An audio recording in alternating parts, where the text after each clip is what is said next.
Zapraszam. Gospodine predsjedniče, od institucija čiji rad financiraju porezni obveznici država članica očekujem transparentnost, vjerodostojnost i povjerenje. To se odnosi i na rad Europske agencije za sigurnost hrane i Europske agencije za kemikalije. Te agencije trebaju osigurati građanima Unije visoku kvalitetu života bez rizika za zdravlje od proizvoda koje svakodnevno upotrebljavaju.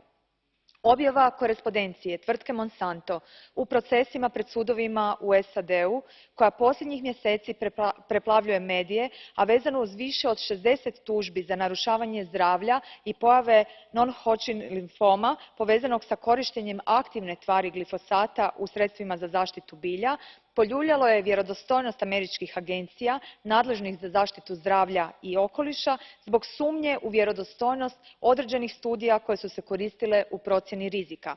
Posebno zabrinjava to što su te studije također bile i podloga za ocjenu sigurnosti glifosata pred europskim institucijama. Očekujem brz odgovor na postavljena pitanja te prijedloge za poboljšanje procedura koje bi postupke ocjene sigurnosti biocida učinile vjerodostojnima. Hvala lijepo. Bardzo dziękuję pani poseł. Na tym kończymy debatę poselską. W tej chwili bardzo proszę o zabranie głosu pana komisarza Vytenisa Andriukaitisa. Panie komisarzu, głos należy do pana. Dziękuję bardzo, panie przewodniczący. To bardzo miło. President, honorable